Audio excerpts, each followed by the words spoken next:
Հալելույա մեր Աստված։ Հայր մեր երկնային մենք քո առջև ենք այսօր կանգնած Տեր։ Մեր Աստված սա ուղղակի խոսքեր չեն։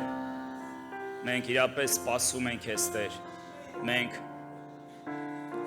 փափագում ենք քեզ մեր Աստված։ Մենք խնդրում ենք քեզ, որպեսզի հպվես այսօր ամեն մեկից Տեր։ Մենք քո կարիք ունենք այսօր, ավելին քան երբևէ Տեր իմ Աստված։ Դու ես մեր կյանքը Տեր, դու ես մեր զորությունը։ Դու ես մեր բարիքը ես երկրի վրա մեր Աստված։ Մենք քո կարիքը ունենք։ Խնդրում ենք քեզ Տեր, օրհնիր այս ժամանակը։ Գրկիր ամեն մեկին քո ներկայությամբ Տեր, Հիսուսի զորավոր անունով, քո սիրով։ Խնդրում ենք քեզ մեր Աստված, որպեսզի ամեն մեկ այստեղից գնա լցված Տեր քո խոսքով, ամեն մեկը գնա զորացած, ամեն մեկը գնա բժշկված, ամեն մեկը գնա հավատքի մեջ հաստատված մեր Աստված։ Տեր, մենք միայն քեզանից ենք սպասում։ Դու ես մեր կենթանի աղբյուրը։ Թող քո փառքը, քո ներկայությունը, քո Սուրբ Հոգու զորությունը, քո օծությունը լինի այս վայրում մեր Աստված։ Ու ամեն ինչի համար ինչ որ կանես այսօր Տեր, մենք քեզ ենք տալիս բոլոր փառքերը, Հայրը, Որդին եւ Սուրբ Հոգին, եւ բոլորս միասին ասեցինք ամեն, ամեն։ Փառք մեր Աստծուն։ Եկեք Աստծուն արժանի ծափարություն տանք, սիրելիներս։ Մեր Աստված արժանի է լավագույն փառքերի։ Ամեն։ Արի ավելի բարձր ծափարենք Աստծուն։ Ես հավատում եմ դուք ավելին կարող եք։ Հալելույա։ Հալելույա։ Փառք Հիսուսին։ Աստված օրհնի ձեզ շատ։ Մինչ կնստես սիրելիս, մի օրհնության խոսք ասա կողքինի դու կարող եք տեղավորվել։ Աստված օրհնի ձեզ, շատ շնորհակալ ենք։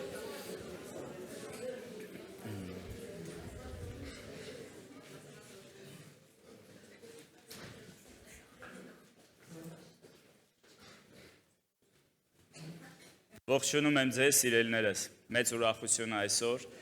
լինել ձեր հետ, լինել ձեր մեջ ու ընդհանրապես մեծ ուրախություն է լինել Աստծո տան մեջ, լինել Աստծո տան մեջ կիրակի օրը, գիտեք մենք նոր երգում էինք, որ սպասում եմ փափագով, սպասում եմ կարոտով, գիտեք թող դա չլինի ուղղակի խոսքեր, իրականում բաց սիրտդ այսօր Աստծո համար ու այսօր սպասիր Աստծուց, ես հավատում եմ, որ Տերը բան ունի ասելու քեզ ու հավատում եմ, որ ինչ որ բան կվերցնես այսօր քեզ հետ սիրելիս, ամեն։ Ուզում եմ նախապես շնորհակալություն հայտնեմ ձեր շատ թանկագին Հովիվ Սարոյի նրա կնոջը Մերիին, շնորհակալ ենք, որ ունենք այս պատիվը, այս հնարավորությունը վայելել ձեր հետ սիրելիներս, այս կիրակնօրյա օրը ծառայությունը, վայելել Աստծո ներկայությունը, երեք նույնպես ունեցանք հրաշալի ժամանակ, ձեր մոտ ճամբար էր կազմակերպված, ուզում եմ հարցնել, ով չկար երեկվա ճամբարին, ով չէր եկել։ Աստված օրհնի ձեզ, ուրեմն դուք այսօր ձեր բաժին օրհնությունը կվերցնեք, Աստված օրհնի ամեն մեկից սիրելիներս։ Հովիվը արդեն ասեց, ես իմ թանկագին կնոջ հետ եմ այստեղ, Նարինեն, իմ մեծ տղան է մեր հետ այսօր, Դավիթը եւ երկու բալիկ էլ ունենք մեր տանը։ Այնպես որ Աստված օրհնել է ինձ ոչ մենակ, որ ես փրկված լինեմ, այլ որ ընտանիքով փրկված լինեմ ու ծառայեմ նրան։ Իմ համար մեծ ուրախություն է, որ ես կարող եմ իմ ընտանիքի հետ միասին Աստծուն ծառայել։ Փառք Տիրոջը սիրելիներս, ուզում եմ իմ սրտից կիսվել այսօր ձեզ հետ։ Գիտեք, իրականում շատ մեծ պատասխանատվություն է կանգնել Աստծո մարդկանց առաջ, կանգնել Աստծո ժողովրդի առջև եւ խոսել ոչ թե ուղղակի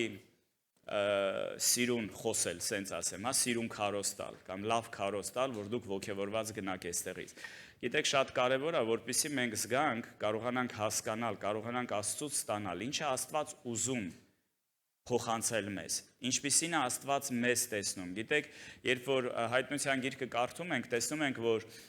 Հիսուսը Հովհաննեսին երբ որ տալիս էր այդ հայտնությունը, ամեն եկեղեցուն այդ պատգամը տալուց հետո վերջում սենց բան ասում է, ով ականջ ունի, թող լսի, ինչ է ասում Հոգին եկեղեցիներին։ Այնպես որ թող Աստված այսօր ամեն մեկից տա ականջ, որ մենք կարողանանք լսել, ոչ թե ինչա Հովիվ դերեն եկել ձեզ ուզում ասի, այլ կարողանանք լսել Սուրբ Հոգու ձայնը այսօր սիրելիներս։ Ինչա Աստված ուզում ամեն մեկից ասի։ Գիտեք, երեք շատ մարդկանց համար, որ աղոթում էի, անդադ մի հատ հետաքրքիր սենց խոսք էր գալիս, ահագին մարդկանց նույն բանը ասեցի ու զգացի իմ ներսում, որ պետք է խոսեմ դրա մասին այսօր եկեղեցում։ Լինում է այնպես մեր կյանքում սիրելիներս, որ մենք ասենք մեկը 3 տարի է եկեղեցու, մեկը 5 տարի է, մեկը 10 տարի է արդեն հավատացյալ, մեկը միգուցե ավելի շատ, ու լինում է այնպես, որ մենք երկար ժամանակ Աստծո հետ քայլելով Աստծո հետ կյանքը ոնց որ դառնում է ինչ-որ մի հատ sense սովորական բան։ Գիտեք, ոնց որ կորում է այդ կրակը, կորում է այդ սրտի թրթիռը, այն որ սկզբից Աստված քեզ կպել էր, այն ինչ որ մի հատ հրաշք էր արել քո կյանքում, sense փափագով ու ուրախությամբ վազում էր եկեղեցի, վազում էր Հիսուսի մասին պատմել էր մարդկանց, ու հանկարծ ինչ որ մի հատ պահ է գալիս քո կյանքում, որ այդ ամեն ինչը դառնում է սովորական, ոնց որ թե առաջվա պես ավետարան էլ չես քարոզում, ոնց որ առաջվա նման էլ մարդկան չես վկայում Հիսուսի մասին, ոնց որ թե առաջ սենց փափագում էր վազես ժամանակ եղնի աղոթես, հիմա ոնց որ աղոթում ենք, էլի սովորական բան է դառել, կարող է այդքան գիտեք, որպես կանոն, չգիտեմ ինչպես է ձեր եկեղեցում, օրինակ մեր եկեղեցում կիրակի օր ավելի շատ մարդ է գալիս, քան թե աղոթքի ծառայությանը։ Չգիտես ինչի մարդիկ չեն կարևորում այդ ծառայությունը, չնայած որ աղոթքի ծառայությունը դա շատ կարևոր ծառայություն է, դա շատ զորավոր ծառայություն է, շատ անհրաժեշտ ծառայություն է, որովհետև առանց աղոթքի կյանքի եկեղեցին ուղղակի կկանգնի, եկեղեցին չի կարողանա իրականացնել այն ինչ որ Աստված ունի եկեղեցու համար։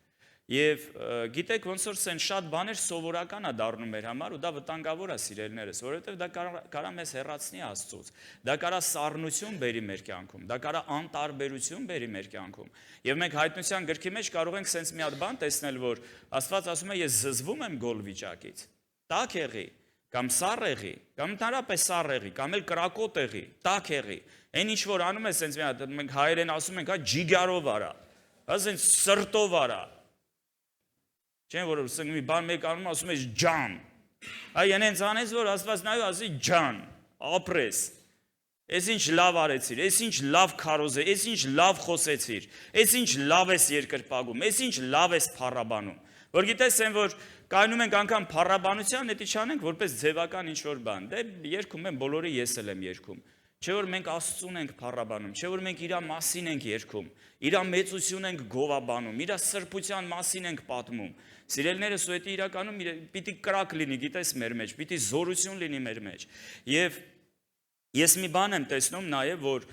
մարդիկ շատ երկար տարիներ կարող են լինել եկեղեցում, բայց ոչ մի ծառայության մեջ չկան։ Ու գիտեք, ծառայությունը դա մենակ բեմից քարոզելը չի, ծառայությունը դա մենակ կարգ ու կանոնի ծառայության մեջ լինելը չի, կամ ասենք մանկական ծառայության մեջ, կամ մեդիայի ծառայություն, փառաբանություն, հա։ Գիտեք, Աստված ամեն մեկից կանչել է կոնկրետ ինչ-որ մի հատ գործի համար։ Ամեն մեկս ընտրված ենք Աստծուց։ Եվ Աստվածաշունչը ասում է, որ Աստված մեզ ընտրել է, մեզ գործընկերներ է որպես իրան ընտրել, որ մենք իր գործերին մասնակից լինենք։ Ոչ թե որ Աստված առանց ինձ ու քեզ չի կարա գործ անի։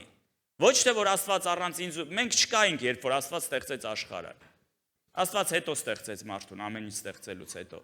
Աստված շատ լավ էլ առանց ինձ ու քեզ կարար ամեն բան էլ անի սիրելիս, բայց Աստված այնքան շատ է սիրում մարդուն, Աստված այնքան շատ է սիրով լցված, որ ինքը ուզում է մենք մասնակից լինենք, մենք վայելենք նույնպես այդ գործի ընթացքը, մենք նույնպես վարձք ունենանք երկնքում, մենք նույնպես Աստծո այդ հավիտենական ծրագրին, այդ փրկության ծրագիրը, որ Տերը ունի, այն ինչ որ Հիսուսը եկավ արեց խաչի վրա,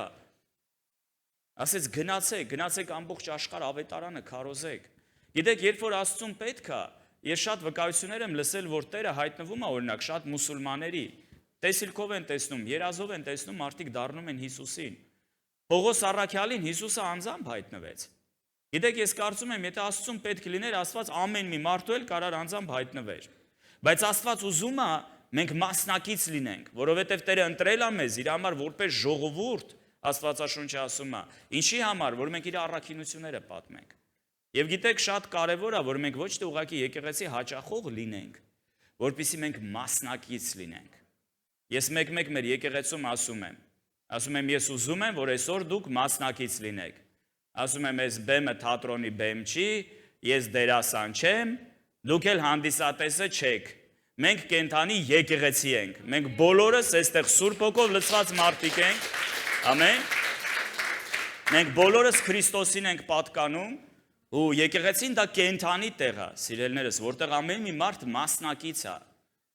Ու շատ կարևոր է, որ ոչ թե հյուր լինես եկեղեցում, ինչպես կամ ասում են հաճախորդ, այլ լինես Քրիստոսի մարմնի, Քրիստոսի եկեղեցու լիարժեք անդամը, ով որ կատարում է իր լիարժեք գործը, անում է դա կատարելապես, անում է սրտանց։ Գիտես, Աստծո խոսքը ասում է սիրիր քո Տեր Աստծուն, ինչպես ամբողջ սրտից, քո ամբողջ մտքից, քո ամբողջ զորությունից, քո ամբողջ կարողությունից դու այդպես պիտի Աստծուն սիրես, այդպես պիտի Աստծուն ծառայես, այդպես պիտի Աստծուն փառաբանես, այդպես պիտի քարոզես ավետարանը,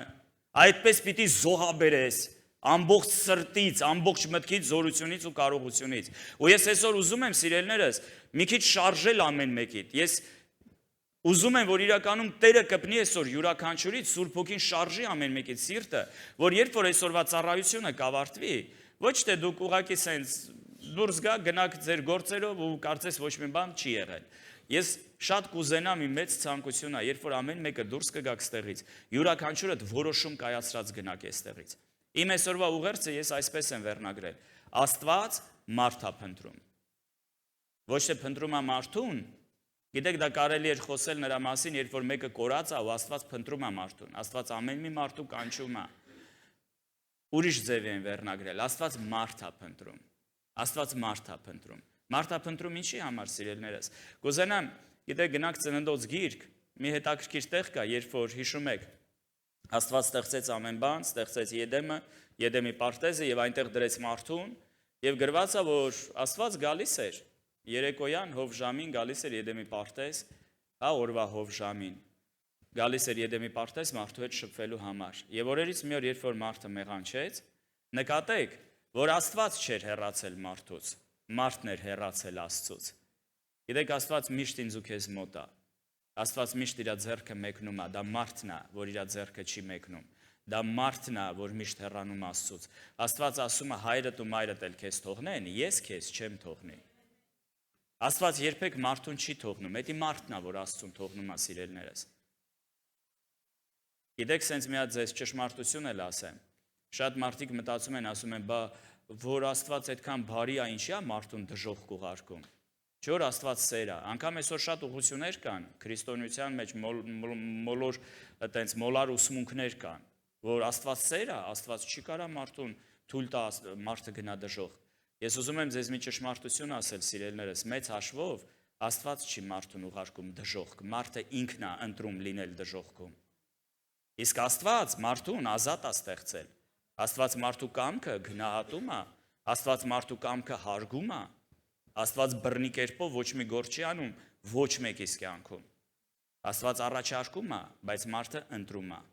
Եվ ամեն մարդ, գիտեք, sense մի հատ խոսք ունենք, իր խելքից է հայտնվում դժոխքում, ոչ թե Աստված է իրան ուղարկում դժոխք։ Իսկ Աստված ասում է, իմ կամքն է, որ ամեն մի մարդ փրկվի ու ճշմարտության գիտությանը գա։ Այնպես որ, սիրելիներս, շատ կարևոր է հասկանանք, երբ որ ասում ենք Աստված դու հեռու ես կամ երբեմն կարանք ասենք, բայց ես չեմ զգում Աստծո ներկայությունը, երևի Աստված հեռու է ինձանից, չի լսում իմ աղոթքները։ Գիտեք, դա մենք ենք, որ Աստծուց հեռանում ենք, Աստված երբեք մեզանից չի հեռանում։ Ու Աստված գալիս է Եդեմի պարտեզ ու հարց է տալիս։ Ու ես կարծում եմ, այդ հարցը մինչև այսօր հնչում է. Ադամ, ուր ես։ Ադամ, ուր ես։ Մարինե, ուր ես։ Սամվել, ուր ես։ Կարեն, ուր ես։ Աստված ամեն մեկին կանչում է, ուր ես։ Եվ Աստված սպասում է, երբ որ յուրաքանչյուր անձ, յուրաքանչյուր մարդ կարձագանքի իր կանչին։ Ես ուզում եմ միտեղ կարդանք Աստվածաշնչից, դա գրված է Սաղմոսների մեջ, 14-րդ գլուխ 2-րդ խոսքը։ Տերը երկնքից մտիկ է անում մարդկանց որդիների վրա, որ տեսնի, թե կլինի արդյոք մեկ իմաստուն, որ Աստծուն խնդրի։ Պատկերացնում եք, Աստված սպասում ունի, Աստված երկնքից նայում է, արդյոք հերթական մեկը կդառնա դեպի ինձ, արդյոք հերթական մեկը կբացի իր սիրտը իմ համար, արդյոք կգտնվի ևս մեկ իմաստուն, որ ինձ կխնդրի։ Աստված սպասում ունի, Աստված ուզում է մենք գանք իր մոտ, Աստված ուզում է ինձ ու քեզ օրհնի սիրելիս, Աստված ուզում է մեր կյանքը փոխի, բայց մեր վերաբերմունքից շատ բան է կախված։ Եվ գիտեք, միտեղ էլ կա, կկարդամ Հռոմեացիների թուղթը կխնդրեմ բացենք իրար հետ։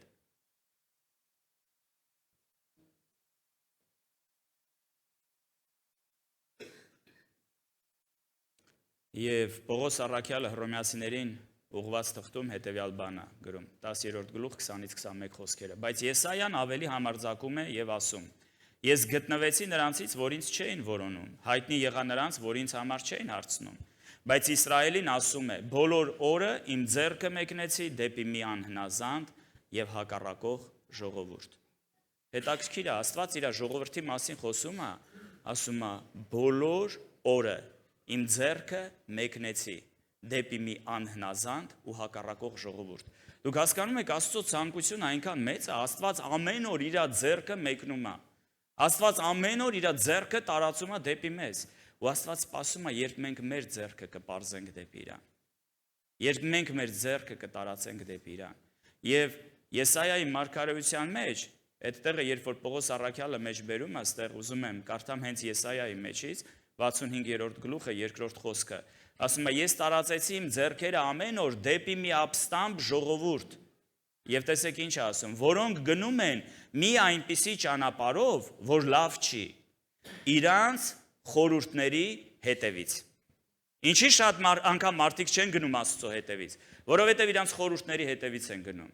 որովհետև իրանց գործերով են ընկած, որովհետև իրանք իրանց հարցերը ունեն։ Ես զարմանում եմ, երբ որ շատ անգամ մարդուն հրավիրում ես եկեղեցի, մարդիկ ասում են ժամանակ չունեմ։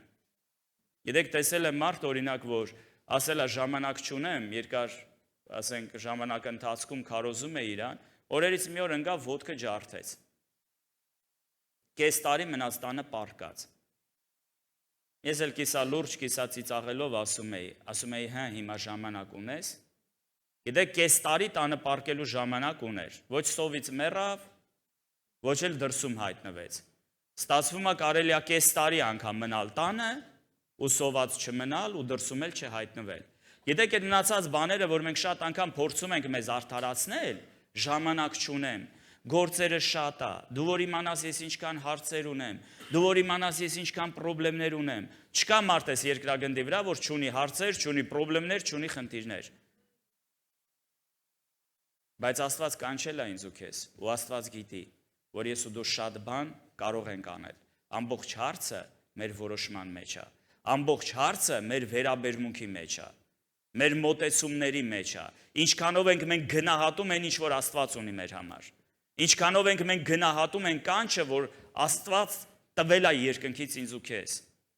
ինչքանով ենք գնահատում այն ծրագրերը, այն տեսիլքները, որ Աստված ունի ինձ ու քեզ համար։ Մենք ավելի տարված ենք մեր հարցերով, մեր կյանքի հարցերով, մեր ընտանիքի հարցերով։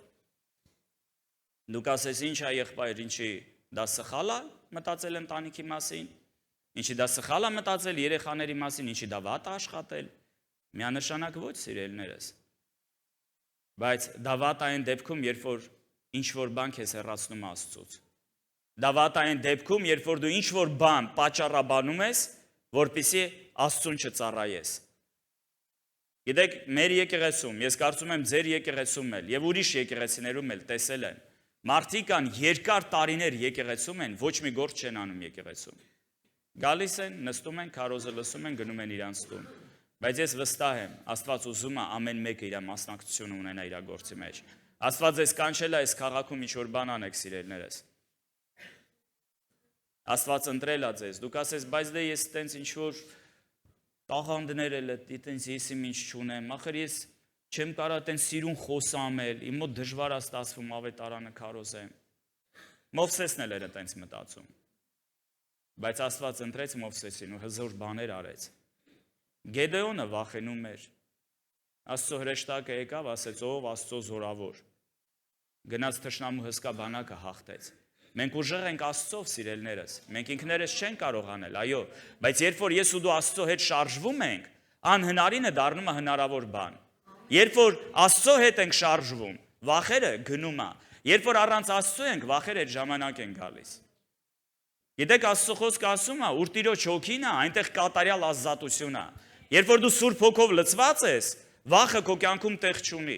Գիտեք, ես թիվ ու համարը կորցրել եմ, ինչքան մարդիկ այս վերջի ժամանակահատվածում մոտեցել են ինձ ու խնդրել են, որպեսզի աղոթեմ վախերի համար։ Քրիստոնյա ժողովուրդ, ովքեր եկեղեցի են գալիս, ովքեր Սուրբ Հոգով լցված են։ Ինչքան մարդկանց համար եմ աղոթել, որ ասում են պանիկական բան, հարձակումներ, պանիչսկի ատակի։ Այսօր տենց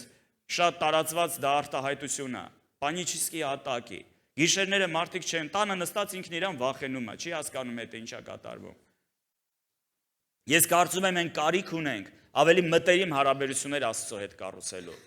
ավելի շատ Սուրբ Հոգով լցվելու։ Աստծո խոսքը ասում է լցվեք Սուրբ Հոգով։ Ինչքան շատ դու լցված ես Սուրբ Հոգով, այնքան վախը քո կյանքում տեղ չունի։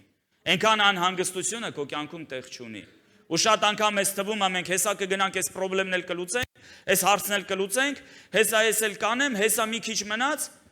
ու անընդհատ այս տագնապը կա, անընդհատ այդ անհանգստությունը կա, անընդհատ այդ վախը կա, բայց չենք հասկանում, որ մեր զորության աղբյուրը Տիրոջ մեջ է։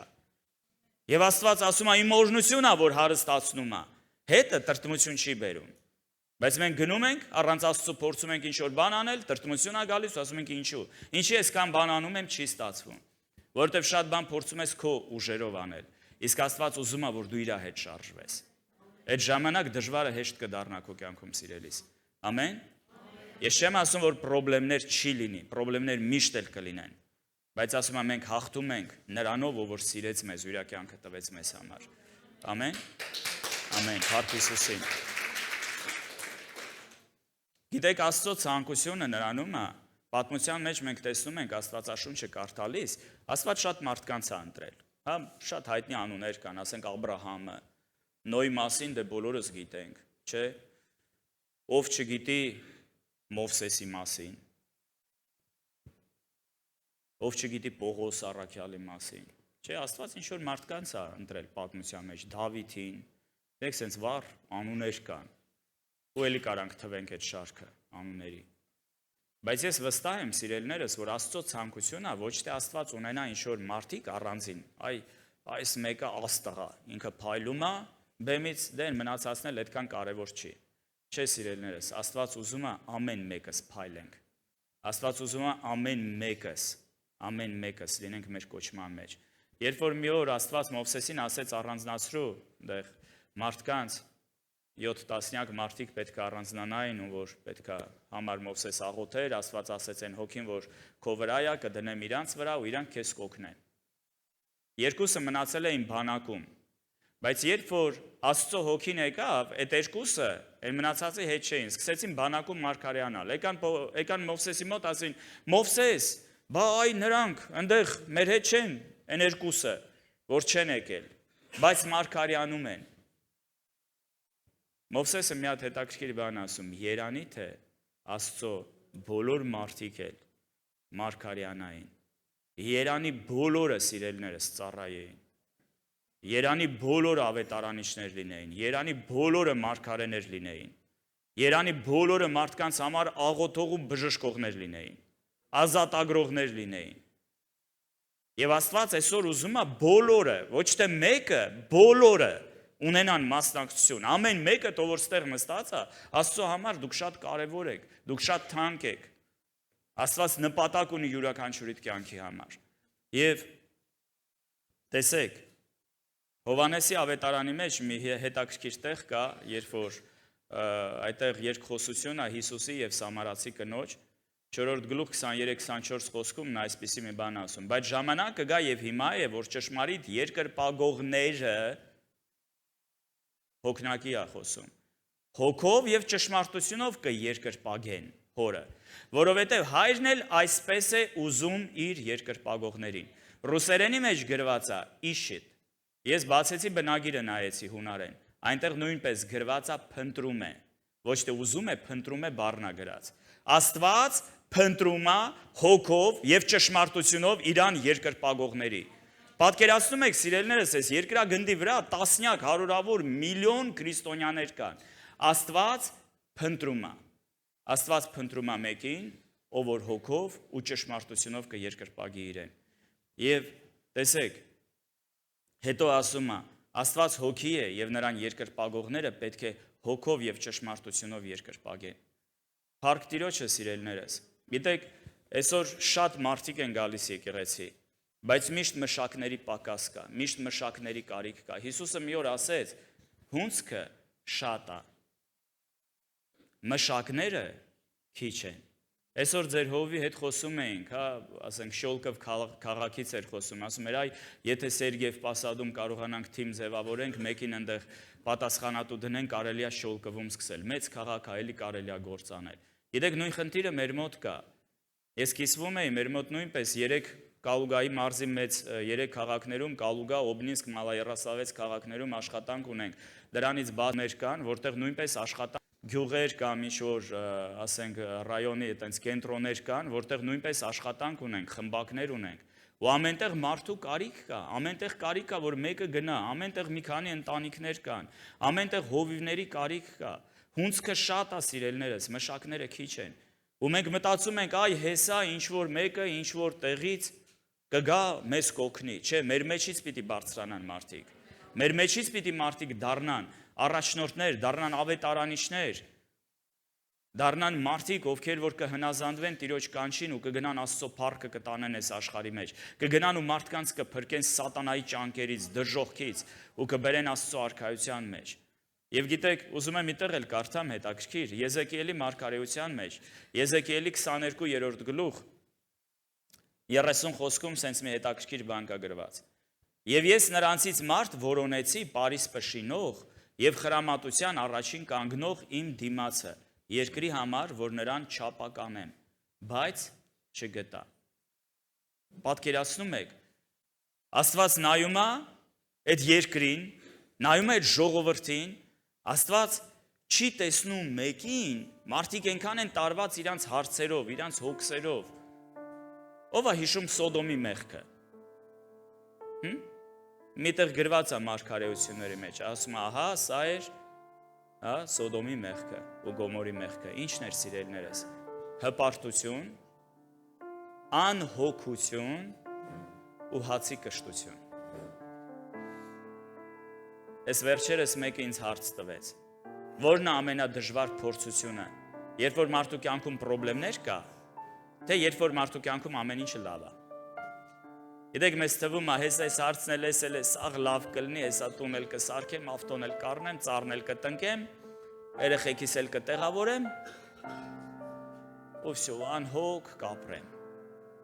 Մեկը կար այտենց Աստվածաշնչում Հիսուս իր մասին պատմում է։ Մի հարուստ կար։ Արկած ու ասում էր ինքն իրան, շատ բերք էր ունեցել այդ տարի։ Ասում էր, ինչ կանեմ։ Գիտեմ ինչ կանեմ։ Պայսներս փոքր է, կքանդեմ, ավելի մեծերը կսարքեմ, կժողովեմ ընդեղ իմ սաղ բարիքները, իմ բերքը ու կասեմ։ Ինչ ասեց կասեմ։ Ասեց հարևաներիս կասեմ, եկեք վայելեք, բարեկամներիս կկանչեմ։ Ինչ ասեց։ Ասեց կասեմ, ով իմ անձը կեր, խմի, վայելի, շատ տարիների համար բարիքներ ունես ժողոված։ Ու Աստված գիշերը խոսած հետը, հիմար։ Աստված ասեց հիմար։ Այս գիշեր հոգիդ կպահանջեն քեզանից։ Ում կմնա այդ ամեն ինչը, որ դու դիզել ես։ Սիրելիներս, մենք շատ անգամ նենց ենք ապրում, որ կարծեք հավիտյան ապրելու ենք այս երկրի վրա։ Մոռանում ենք, որ երկինքն է մեզ սպասում, այս կյանքը շատ կարճ է։ Այս կյանքը շատ կարճ է, սիրելիներս։ Ու երբեմն ես կարծում եմ Աստված, գիտեք, ոնց որ ինչ-որ բաներ թույլ տա մեր կյանքում, որ փորձի մեզ կանգնեցնի։ Այն մի հատ խոսք կա Սաղմոսների մեջ, ասում է կանգ առ, ասում է ճանաչիր, որ ես եմ Աստված։ Մենք շատ անգամ այնքան ենք վազում, այնքան ենք տարված այս աշխարհի, այս կյանքի հարցերով, մոռանում ենք կա Աստված, որ տիրում է ամենքի վրա, կա Աստված, որ հսկում է ցանկացած իրավիճակ քո կյանքում, կա Աստված, որ քեզ կանչել է, կա Աստված, որ քեզ սպասում է, կա մեկը, որ ասում է. կանգ առ, դադարիր, ուղղիր հայացքդ դեպի երկինք ու ճանաչիր, որ ես եմ Աստված։ Գիտեք, իմ կյանքում եղել է մի քանի անգամ, կար ժամանակ, որ մեծ գործեր էի անում, մեծ շինարարություն էի անում։ Մի քանի անգամ եղել է, որ կյանքը սենց մազի վրա կախված է եղել։ Եկեղեցի էի գնում, ծառայություն ունեի եկեղեցում։ Բայց գիտեք, մի քանի անգամ եղել է, որ ասենք շատ ուժեղ ավտովթարի մեջ եմ ընկել։ Մի անգամ ընտանիքիս հետ կակրաս իմ կինը, Նարինեն ու Դավիթը երեքով էինք, Կալուգայից Մոսկվա են գալիս, Դամադեդովա պետք է հասցնեի այռոպորտ։ Եվ մեծ արագությամբ մի հատ մեքենա դուրս եկավ մեր դեմը ու շատ մեծ արագությամբ խփեցինք այդ մեքենային։ Գիտեք, հետո մտածում ես, չէ՞ որ դու կարայիր մահանայիր։ Դու այսօր քո կյանքը կարար ընդհատվեր։ Գիտեք, ուրիշ դեպք ա եղել, ուրիշ իրավիճակներում, էլի դու հետ ես նայում ու հասկանում ես, որ լսի մարդիկ ընկնում են սենց իրավիճակի մեջ ու մահանում են։ Ինչքան ա եղել, սիրելիներս, արթնանում ես, առավոտը լսում ես այն մեկը, ասում ես, վայ, լսի ոնց ինձ լավ մարդ էր, բայց ոնց, բայց գիտես սենց չես կարա հասկանաս, բայց խի, այնքան դա ակնթարթորեն, այնքան անսպասելի ա երբեմն լինում, դու չես հասկանում, ինչի, կյանքը կարճ ա։ Կյանքը շատ կարճ է, սիրելիներս, եկեք չմոռանանք դրա մասին։ Ու մենք ցանկացած պահի պետքա պատրաստ լինենք Տիրոջը հաշիվ տալու։ Ցանկացած պահի պետքա մտածենք, որ յուրաքանչյուր վայրկյանի մենք կարանք հայտնվենք իր առաջ։ Օրերից մի օր եկեղեցու հայրերից մեկը Ֆրանցիսկ Ասիզացի են իրան ասել, Ֆրանցիսկ Ասիսկի։ Իր ծառայողներից այդ Մանաստիրի ծառայողներից մեկը մոտենում է, հարցնում է նրան, ասում է հայր,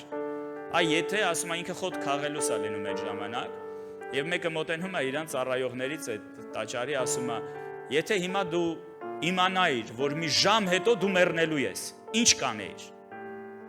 Ինքը շատ հանգիստ պատասխանում է, խոտը քաղելով, շարունակում է խոտը քաղել ու շատ հանգիստ պատասխանում է։ Ասում է կշարունակեի խոտ քաղել։ Մենք ոնց ենք ասում, այ որ իմանայի մի օր ամնացել նրանից ներողություն կխնդրեի, կգնայ այն բանկը։ Գիտեք, մենք սպասում ենք ինչ որ հարմար պահի, որ այն ինչը որ հասկանում ենք, որ հիմա պետք է անել, չենք անում։ Հենց որ մեր առաջ այդ հարցադրումը լինում է, մենք մտածում ենք, այ պիտի գնամ այս բանը անեմ։ Բայց գիտեք, այդ մարդը իր բնական վիճակի մեջ էր։ Ինքը խնդիր չուներ Աստծո հետ։ Ինքը ասեց, ես կշարունակեմ խոտ քաղել։ Որտեւ ինքը պատրաստ էր Աստծո առաջ կանգնելու։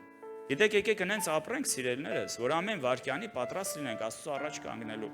Ամբողջ Աստվածաշունչը խոսում է նրա մասին։ Հիսուսը շատ առակներ ունի, որ Տերը գնաց հեռու երկիր եւ իր ծառաներին ինչ որ բաներ վստահեց։ Իր ունեցվածքը, իր տունը, իր ծառաներին։ Եվ գիտեք, դա օրինակի համար էր, որ նույն ձևի Աստված ինձ ու քեզ է ինչ որ բան այսօր վստահել։ Եվ Հիսուսը ասում է, երբ որ Տերը կգա,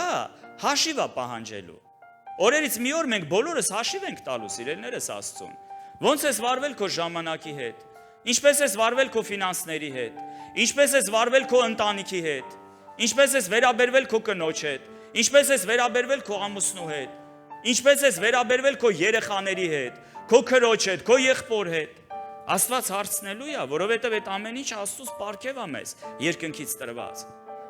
Աստված հարցնելու է, այն տաղանդները, որ ես քեզ տվել եմ, ինչպես ես վարվել դրա հետ։ Դու կարայիր դրանով շատ մարդկանց օրհնեիր, դու կարայիր իմ գործին օգուտ բերեիր, դու կարայիր նպաստեիր, որ ավետարանը տարածվեր, որ շատ մարդկանց կյանքեր փոխվեր, շատեր օրհնված լինեին քո պատճառով։ Մեկ ասեց, գիտեի, որ խիստ մարդ ես տարել պահել էի։ Ասեց չար ու անպիտան ծառա, ծույլ ծառա։ Վերցրեք, ասեց իր մոտից այն ինչ որ իրան տրված է ու տվեք նրան, ով որ էլ ավելին ունի։ Ով որ ունի նրան կտրվի։ Դրա համար եկեք լուրջ վերաբերվենք այդ հարցերին, սիրելիներս, կյանքը մի անգամ է տրված, ամեն մեկից, ու Աստված սպասում է, Աստված սպասում է, մի եղիր պասիվ մարդ եկեղեցում։ Եվ ուզում եմ կարդամ Եսայայից եւս մի տեղ, 6-րդ գլուխ 8-ին խոսքերը։ Եվ ես լսեցի Տիրոջ ձայնը, որ ասում էր. «Որին ուղարկեմ, ով կգնա մեզ համար»։ Եվ ես ասեցի. «Ահա ես, ինձ ուղարկիր»։ Եվ նա ասեց. «Գնա եւ ասիր այս ժողովրդին, լսելով կլսեք, բայց չեք հասկանա, տեսնելով կտեսնեք, բայց չեք իմանա»։ Գիտեք, մինչև Եսայան չասեց «Ահա ես, ինձ ուղարկիր», Աստված չխոսեց ինչ պիտի անի Եսայան։ Այսօր շատ մարդիկ ասում են, չգիտեմ ինչա, որն Աստծո կանչե իմ համար, ինչի համար Աստված ինձ կանչել, ինչա պետք անել, ոնց է պետք աղոթել, որ ես իմանամ ինչի համար Աստված ինձ կանչել եկեղեցում։ Կա ստեղ մարդ, որ տեսնում է եկեղեցում այս բանի կարիքը կա։ Լավ որ սենց նայում ես, ասում ես այս բանը կարելի էր սենց անել։ Կամ մենք շատ անգամ սենց էքսպերտ ենք դառնում, չէ՞, նայում ենք, ասում ենք, բայց ես ավելի լավ կքարոզեի, բայց ես այն գործը ավելի լավ կանեի,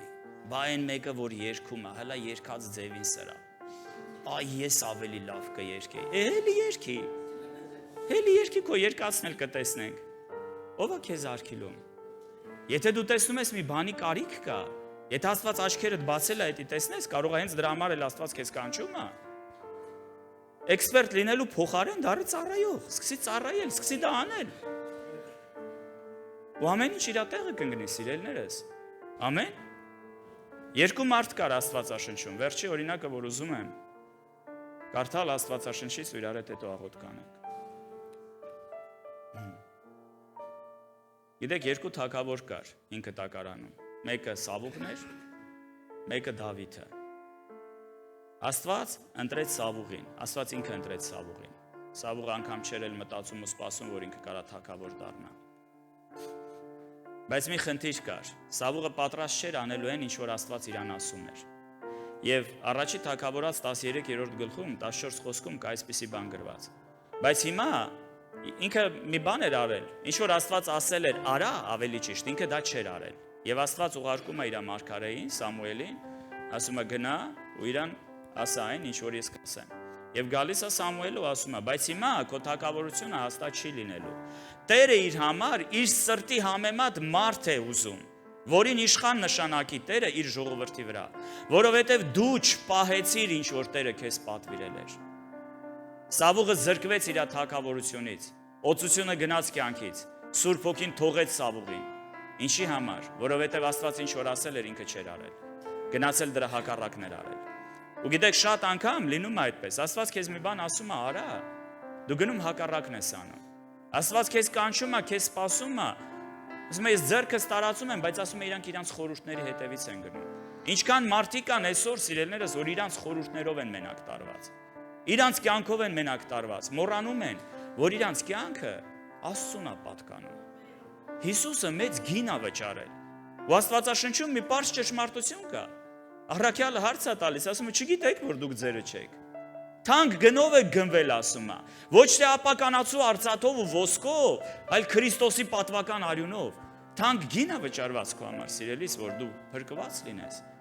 Աստված ինձ ու քեզ գնել է, որպեսզի ես ու դու ծառայենք իրան։ Ու Աստված այսօր սպասում է ամեն մեկից։ Եվ կար մեկը, ում անունը Դավիթ էր։ Գործք առաքելոցում 13-րդ գլուխ 22-րդ խոսքում կա այսպիսի մի բան։ Եվ նրան փոխելով Դավիթին նրանց համար թագավոր կանգնեցրեց, որ նրա համար էլ վկայություն տվեց եւ ասեց. Հեսեի որդի Դավիթին գտա իմ սրտի պես մարդ, որ նա իմ բոլոր կամքը կանի։ Ինչի Աստված ընտրեց Դավիթին։ Ինչա Դավիթը 100% կատարյալ էր, ժողովուրդ։ Այդ կարդացեք թագավորած գրքերը, կտեսնեք, որ այդքան էլ կատարյալ մարդ չէր։ Ինքն էլ ուներ իր սխալները։ Մի անգամ ընդհանրապես հենց մի հատ վատ բան արեց։ Հենց մի հատ վատ բան արեց այդ Աստծո սրտի համեմատ մարդը։ Ինչեր Աստված իրան իր սրտի համեմատ մարդ կոչում։ Ինչեր Աստված Աբրահամին ընդունում որպես իր սրտի համեմատ մարդ։ Ինչեր Մովսեսին ընտրում Աստված որպես իր սրտի համեմատ մարդ, որովհետև բոլորը դրանք մարդիկ էին, ովքեր պատրաստ էին Աստծո կամքը կատարել, ամեն բանից առավել։ Իրանց խորհուրդներից, իրանց ցանկություններից, իրանց ծրագրերից առավել, իրանք բոլորը պատրաստ էին Աստծո կամքը կատարել։ Ու Աստված գտավ իրանց, գտավ Աբրահամին։ Երբ որ կանչեց, ասում է գնում էր, չգիտեր ուր է գնում։ Մենք շատ անգամ հարցեր ենք տալիս, բա ոնց, բա ինչ, բա խի։ Գնաց, ասում է չգիտեր անգամ ուր է գնում։ Աստված ասեց գնա, դուրս եկավ ու գնում էր։ Իսկի նավիգատոր էլ չուներ։ Ուղղակի հնազանդվեց, գնաց ու Աստված ասեց, ահա, նա ով որ կդառնա ազգերի հայր։ Ես մի քիչ ուշ Աբրահամի մասն էլ միտեղ կարդամ։ Ահա նա ով որ ազգերի հայր կդառնա։ Մովսեսը Աստված մի սիրտ տեսավ, ով որ ոչ թե գրված է, ասում է ինքը ավելի գերադասեց Աստծո ժողովրդի հետ չարչարվելը, քան թե ասում է այդ Եգիպտոսի փառքը, այդ հարստությունը, ինչ որ կար ժամանակ վայելելը։ Մովսեսը կարողացավ Աստծո սիրտը հասկանալ։ Սիրելիներս, մարդիկ հենց այնպես չեն դառնում հզոր մարդիկ, ճանաչված մարդիկ։ Դա հենց այնպես չի լինում, որ մարդը փոխում է աշխարհը, իր մասին բոլորը իմանում են։ Շատ կարևոր է քո սրտի դիրքը ու քո վերաբերմունքը։ Այո, ես ու դու կատարյալ չենք, ինչպես եւ Դավիթը, ինչպես եւ Մովսեսը, ինչպես եւ Աբրահամը։ Աբրահամն էլ էր սխալներ թույլ տալիս, բայց այդ մարդիկ առանձնանում էին մի բանով, իրանք պատրաստ էին անել ինչ որ Աստված իրանց ասում է։ Ու Աստված գերբնական բաներ էր անում նրանց միջոցով։ Այդ մարդկանց միջոցով, ովքեր մեղքեր էին գործում, ովքեր կատարյալ չէին, Աստված գերբնական բաներ էր անում, ինչի, որովհետև իրանց սիրտը Աստծո հետ էր։ Իրանք Հոբը ասում է, ես իմ իրավունքներից ավելի, ասում է, քո բերանի խոսքը պահեցի։ Իմ իրավունքներից, իմ խորհուրդներից, իմ ցանկություններից, իմ կյանքի պլաներից ավելի Տեր քո բերանի խոսքը պահեցի։ Ու մենք գիտենք Հոբի վերջը ինչ եղավ։ Պողոս առաքյալը մեկն էր, ով որ քրիստոնյաներին տանջում էր, հալածում էր եկեղեցին։ Հիսուսը անձամբ հայտնվեց Պողոսին։ Հիսուսը մի բան տեսավ, որ այս մարդը չի ճանաչում ինձ, չի հասկանում, որ ես եմ, ում որ ինքը փնտրում է, ում որ ինքը մտածում է ծառայում է, դա ես եմ։ Մի օր Հիսուսը եկավ իր մոտ։ Հիսուսը տեսավ Պողոսը այնց նախանձով էր։ Գիտեք, Պողոսը մտածում էր, չէ՞ որ ինքը ինչ անում է Աստծո համար անում։ Հետո ինքը իր մասին վկայում է, որ ես փարիսեցի եմ, փարիսեցուց, հրեա եմ, հրեայից, Գամաղիելի ոտքերի մոտ նստած, օրենքի մեջ անարատ էի գնում։ Դա մարդ էր, ով որ իրոք սիրում էր Աստծուն, բայց չուներ հայտնություն, չէր հասկանում, որ Հիսուսն է նա, ում որ ինքը սպասում էր, ում որ ինքը ուզում էր ծառայի։ Ու Հիսուսը տեսավ, լսի, սրան ուղղակի աչքերը պետք է բացի, որ տեսնի ով եմ ես։ Ով ես Տեր, Քրիստոսն եմ, որին հալածում ես։ Ու առաջի հարցը, որ Պողոսը տվեց, ինչ ես ուզում քեզ համար անեմ։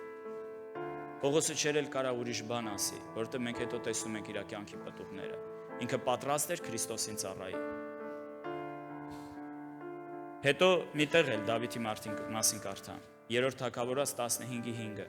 որովհետև Դավիթը ուղղություն արեց Տիրոջ առաջին եւ չխոտորվեց իր կյանքի բոլոր օրերումը, այն ամենից, որ իրան պատվիրված էր։ Գիտեք, Աստվածաշունչը պարզ գիրք է, ու հետո ասում է, բացի քետացի Ուրիայի բանումը։ Էն էլ ասում։ Աստված չի թաքցնում դա, բայց Աստված սիրում էր Դավիթին, որովհետև Դավիթը միշտ ձգտում էր անին, ինչ որ Աստված իրանից սպասում է։ Դավիթը մի պատերազմ չի պարտվել։ Պատճառը մեկն էր, ինքը միշտ Աստծուց հարցնում էր։ Իր սիրտը միշտ Տիրոջ հետ էր։ Ինքը միշտ ուզում էր Աստծո կամքը հասկանա։ Բայց մենք ո՞նց ենք։ Աստված մեզ մի կյանք է տվել, մենք ենք որոշում, ինչ անենք, ում հետ անենք, ուր գնանք, ինչ գործ ձեռնարկենք։ Բայց Աստված սպասում է, երբ դու կգաս իր մոտ, կհարցնես իրանից։ Եվ վերջի տեղը, սիրելիներս, որ ուզում եմ կարդալ Աբրահամի մասին։ Ինչի Աստված ընտրեց Աբրահամին։ Ով է հիշում Աբրահամը ինչեր էր անում։ Մեկ կնոջ ես, մեկին կտար, մեկ են մյուսին կտար։ Հիշում եք, ով գիտի այդ պատմությունը։ Ծննդոց 18:19-ում Աստված ասում է, որովհետև ես ճանաչեցի նրան, որ իր որդկանցը, տեսեք, Աբրահամը հələ երեխա չունի, հա? Աստված նոր պիտի դեռ կանչեր ու Աստված ինքն ասում, որովհետև ճանաչեցի նրան, որ իր որդկանցը եւ իրանից հետո իր տանը կպատվիրի եւ նրանք Եհովայի ճանապարհը կպահեն արդարություն եւ իրավունք անելու համար, որպիսի Եհովան Աբրահամի վրա բերի ինչ որ ասել է նրան։ Աստված տեսավ Աբրահամի սիրտը, սա մարդը, ով որ կտանի առաջ այն ծրագիրը, այն փրկության ծրագիրը, ինչ որ ես մտածել եմ։ Սա մարդը, որ իմ խոսքը կփոխանցի իր երեխաներին, իր երեխաներն էլ, իրանց երեխաներն էլ, կփոխանցեն իրանց երեխաներին։ Աստված տեսավ Աբրահամին, սա մարդը, ով որ կանի այն, ինչ որ Աստված ուզում է։ Եկեք ոտքի կանգնենք, սիրելիներս։ Ես վստահ եմ, այստեղ շատերը կան, Աստված սպասում է ձեզ, Աստված տարածում է իր ձեռքը դեպի ձեզ։ Ես շատ վկայություններ ունեմ, սիրելիներս, ինչպես մեր եկեղեցում, մարդիկ, մի ընտանիք կա, 8 տարի երեխա չէին ունենում։ Վերջի անգամ այդ քուրիկը, որ գնացել էր բժշկի, ասել են դու էլ երեխա չես ունենա, բայց դիագնոզ էին դրել, ինչ որ ասել են, մի հատ բան ախտորոշում էին տվել։ Եվ ասել են, որ դա հնարավոր չի։ Շատ դժվար դու երեխա ունենաս էլ։ Գիտեք, ինքն էլ մտավ ծառայության մեջ, ամուսին էլ մտավ ծառայության մեջ։ Մեկը մեր կարգ ու կանոնի ավագն է, մեկը ֆինանսիստը։ Շատ կարճ ժամանակ հետո ինքը հղիացավ, ունեցավ մի հատ տղա։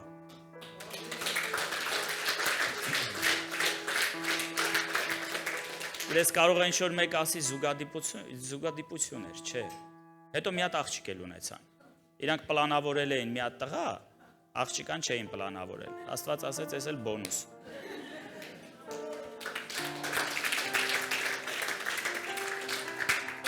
Ասում եմ, մեկը վերցնում ես, երկրորդը նվեր։ Ակցիա էր։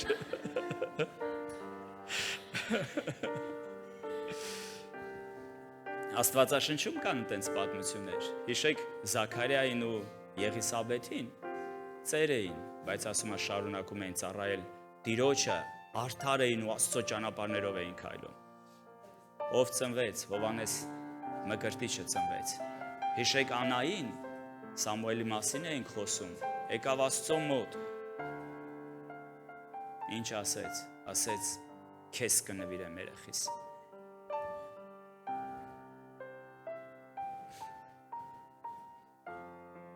Սամուելը դարձավ ամենահզոր մարգարեներից մեկը։ Ու դրանից հետո Անան մի քանի երեխա ունեցավ։ Ինչի որտև Աստծո մոտ գնաց, Աստծուն մոտեցավ։ Աստծո սրտի համեմատ սկսեց վարվել, սիրելիներս։ Գիտես շատերը, ես գիտեմ էլի կան մարդիկ մեր եկեղեցուց, ես չեմ ուզում ուրիշ տեղերից օրինակներ բերեմ։ Մարդիկ կան ֆինանսական խնդիրներ ունեին։ Գիտեք կպան Աստծուն, ամեն բան փոխվեց իրանց կյանքում։ Ես մի հայտնություն ունեմ իմ կյանքում։ Բավական չի, գիտես, ուղղակի հաճախել եկեղեցի։ Հոգևոր աշխարհը, սիրելիներս, մենք չենք կարող խաբել։ Սատանան էլ, գիտեք, շատ լավ տեսնում է, ինչքան ես դու հստակ քո որոշումների մեջ, ինչքան է քո սիրտը Աստծուն կպած, ինչքան են քո քայլերը հստակ, ինչքանով ես իրոք սենց սրտանց սիրում Հիսուսին։ Հոգևոր աշխարհը, գիտեք, շատ զգայուն է այդ ամեն ինչի նկատմամբ։ Ու երբ որ ես ու դու իրականում ջանք են գործադրում, երբ որ մեր սիրտը իրոք Հիսուսի համար վառվում է, երբ որ մեր սիրտը Աստծո տան մեջ է, Աստծո գործերի մեջ է, երբ որ մենք չենք կոմպլեքսավորվում, չենք մտածում մարդիկ ինչ կասեն, ամենտեղ Հիսուսի մասին պատմում ենք, քարոզում ենք փրկության ավետարանը, Աստծո լույսն ենք տարածում ամենտեղ որ գնում ենք, նախանձում ենք, որ Աստծո անունը բարձր պահենք մեր կյանքում, որ հանկարծ Տիրոջ անունը չհայոյվի որևէ տեղ։ Հոգևոր աշխարհը տեսնում է այդ ամեն ինչ, Աստված ասում է, նա իմն է։ Հոբին հիշում եք, տեսար իմ ծառա Հոբը, տեսար նրա նմանը չկա։ Աստված դա կարա ամեն մեկիս մասին ասի, սիրելիներս։ Եկեք իրականում արձագանքենք Աստծո կանչին, եկեք փնտրենք Տիրոջ երեսը։ Եկեք այս աշխարհի հոգսերից, խնդիրներից, գիտեք, մի քիչ, ոչ թե մի քիչ, այլ բարձրանանք այդ ամեն ինչից ավելի վերև, սիրելիներս։ Ու տեսնենք այն լավագույնը, ինչ որ Աստված ունի յուրաքանչյուրիս համար պատրաստված։ Ամեն։ Երկնային Հայր, մենք քեզ փառք ենք տալիս, Տեր։ Մենք շնորհակալ ենք քեզ իմ Աստված, այս թանկագին ժամանակի համար, Տեր։ Շնորհակալ ենք, որ քո ներկայությունը այս վայրում է։ Աղոթում եմ իմ Աստված, իմ թանկագին քույր եղբայրների համար։ Խնդրում եմ այս թանկագին եկեղեցու համար իմ Աստված։ Խնդրում եմ քեզ, որ օրհնես ամեն մեկին, Տեր։ Թող որ ամեն մեկի ականջները բաց լինեն քո ձայնը լսելու համար, թող ամեն մեկ արձագանքի քո կանչին, Տեր։ Թող ամեն մեկը, երբ որ դու կտարածես քո ձեռքը, բռնի քո ձեռքը, Տեր իմ Աստված։ Օգնիր ամեն մեկին քայլել քո ճանապարհով, Տեր, մտնել քո ծրագրերի ու տեսիլքների մեջ, Տեր իմ Աստված, Հիսուսի զորավոր անունով։ Թող ամեն մեկը լինի, Տեր, պտղաբեր ճյուղ ես եկեղեցու մեջ իմ Աստված։ Թող ամեն մեկի կյանքում երևա քո փառքը, Տեր։ Դու գիտես ամեն մեկի ընթացքը, գիտես ամեն մեկի դժվարություններն ու խնդիրները, Տեր։ Դու գիտես բոլոր այն մարտահրավերները, որ կա քո զավակների կյանքում իմ Աստված, որ կա նրանց ընտանիքներում, նրանց երեխաների կյանքում։ Դու ամեն բան գիտես, Տեր իմ Աստված։ Ես խնդրում եմ քեզ, որ ամեն մեկը տեսնի, հասկանա, հայտնություն ունենա,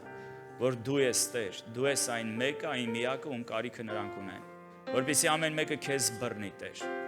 որպեսզի ամեն մեկը քո հետևից գա, Հիսուսի անունով։ Ու մենք հավատում ենք այդ ժամանակ ամեն բան կփոխվի, Տեր իմ Աստված, որովհետև դու ես մեր կյանքի աղբյուրը, դու ես մեր զորությունը, մեր Աստված, ու առանց քեզ, Տեր, մենք ոչինչ չենք կարող անել այս կյանքում։ Քեզ ենք տալիս բոլոր փառքերը, մեր Աստված, քո օրհնությունը լինի այս եկեղեցու վրա, թող գա հզոր շարժ, Տեր, հզոր արթնություն, թող քո խոսքը քարոզվի այս տարածաշրջանում, իմ Աստված, ու թող որ հարյուրավոր ու հազարավոր մարդիկ լսեն քո բարի լուրը ու գան փրկության, Տեր, Հիսուսի զորավոր անունով։ Մենք շնորհակալ ենք քեզ, որ այն բարի գործը, որ դու սկսել ես մեր կյանքում, մենք հավատում ենք դու ել կհասցնես ավարտին։ Թող փառավորվի քո սուրբ անունը, մեր Աստված, Հայրը, Որդին եւ Սուրբ Հոգին, եւ բոլորս ասեցինք